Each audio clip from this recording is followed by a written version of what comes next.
Thank you for joining us for the sections. We were studying on the application security testing, change and challenge. This is a topic I would think that every year you will be able to change some of the content and topic.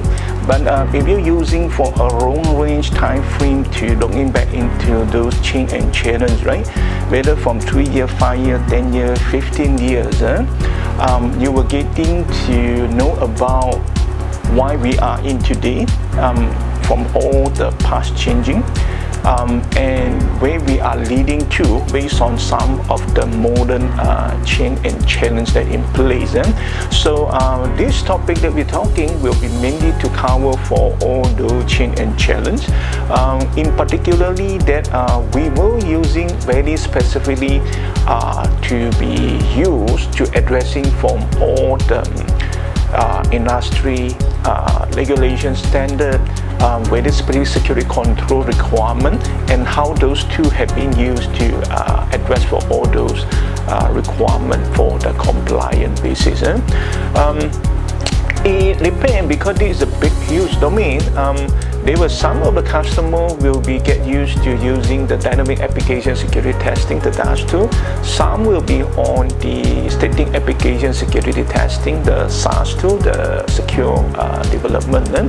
And then they have two more new domain that some of you maybe start to using it. If not, that you may be like what we'll be talking here to should look into it.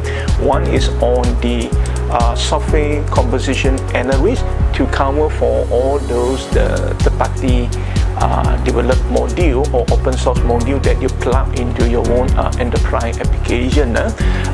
This will be a part of the security concern, because maybe this is a thing that will create a lot of problem later on for the development life cycle.